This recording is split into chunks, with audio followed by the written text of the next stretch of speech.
Hi friends, இந்த காரை பழைய இரும்பு கடையில் 10 ரூபாய்க்கு எடுத்தேன்னு சொல்லிட்டு போன வீடியோவில் சொல்லியிருப்பேன். இது எப்படி ரெடி பண்ணுறோன்னு சொல்லிட்டு அதை தான் நீங்கள் இப்போ பார்க்க போகிறீங்க. உங்களுக்கு வீடியோவில் நல்லாவே தெரியும், ஃப்ரண்ட் வீல் மட்டும்தான் ஒர்க் ஆகுது, பேக் வீல் வந்து ஒர்க் ஆகலை. ஏன்னா உள்ள ஒயரும் கட் ஆகிருக்கு, அந்த மோட்ரு பீஸும் உடஞ்சிருக்கு. பின்னாடி லைட் இண்டிகேட் கூட ஒர்க் ஆகுது, மோட்டரோட கனெக்ஷன் மட்டும்தான் கட் ஆகிருக்கு. அதை தான் ஸ்க்ரூலாம் ரிமூவ் பண்ணிவிட்டு நம்ம இப்போ ரெடி பண்ண போகிறோம். நாங்கள் ஸ்க்ரூ ரிமூவ் பண்ணதுமே பாருங்கள், மோட்ரு கையோட தனியாக வந்துடும்.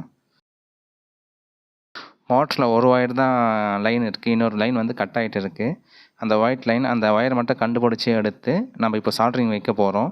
அதை சால்ட்ரிங் வச்சதும் மோட்ரு இப்போ செட் பண்ணலான்னு பார்த்தா ஸ்க்ரூ போட்டு பார்த்தா அந்த ஸ்க்ரூவும் இறங்கலை. அதனால் நம்ம என்ன பண்ண போகிறோன்னா, அதை ஃபெவிக்விக் போட்டு ஒட்ட போகிறோம். அந்த ஃபெவிக்விக் போட்டு ஒட்டுற வீடியோ வந்து மிஸ் ஆகிடுச்சு, ரெக்கார்டே ஆகலை போல். அந்த ஒட்டும் போது வீடியோ ரெக்கார்ட் ஆகலை, அது நான் ரெக்கார்ட் கொடுக்காம விட்டுருக்கேன். ஒட்டி முடித்ததுக்கப்புறம் வீடியோ காமிச்சிருப்பேன். அதனால தான் இப்போ வந்து சால்ட்ரிங் வச்சுட்டு ஒட்டிட்டு சால்ட்ரிங் வைக்க போகிறோம். இப்போ 2 ஒயருமே கட் ஆகிடுச்சு, 2த்துக்கும் சேர்த்தே நம்ம இப்போ சால்ட்ரிங் வைக்க போகிறோம்.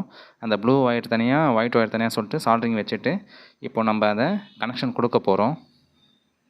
சால்ட்ரிங் எப்படி இருக்குன்னு சொல்லிட்டு நான் காமிச்சிருப்பேன். இதுலேயே டேரெக்டாக எடுத்து போயிட்டு பேஸ்ட்டில் வந்து சால்ட்ரிங் மிஷின் வைக்கக்கூடாது. ஒயர்லெஸ் தொட்டு தான் அந்த நம்ம ஒயரை தான் அந்த பேஸ்ட்டை தொட்டுட்டு சால்ட்ரிங் வைக்கணும், அப்போ தான் ஒட்டும்.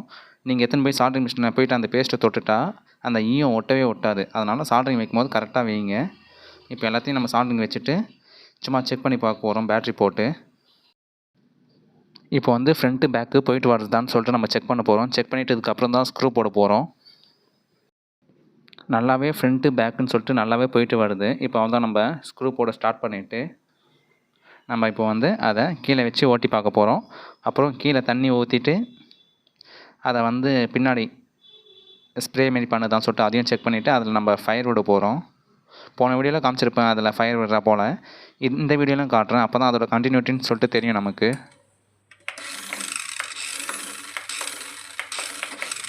அந்த லெஃப்ட் ரைட்டு கண்ட்ரோல் பண்ணுறது வந்து அந்த சின்ன பீஸ் மிஸ்ஸிங்கு, ரவுண்டு அந்த நல்லா பார்த்தீங்கன்னா தெரியும், அது ரவுண்டாக இருக்கிற ஒரு ஒயிட் ஒரு இது வந்து மிஸ் ஆகிடுச்சு. அதனால தான் இப்போ லெஃப்ட் ரைட் வந்து கண்ட்ரோல் பண்ணுறது மட்டும் கொஞ்சம் கஷ்டமாக இருக்கும். லெஃப்ட் ரைட் ஒர்க் ஆகும், ஆனால் அந்த அளவுக்கு கண்ட்ரோலாக இருக்காது. அந்த சின்ன பீஸ் கிடச்சிருந்ததுன்னா அந்த கார் நல்லா கண்ட்ரோலாக இருக்கும். இப்போ பாருங்கள், கண்ட்ரோல் இருக்காது.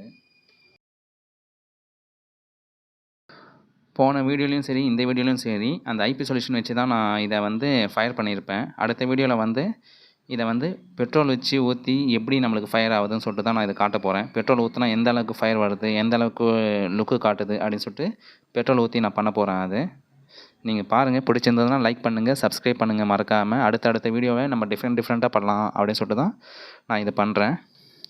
மறக்காமல் நம்ம சேனலை சப்ஸ்கிரைப் பண்ணிவிடுங்க.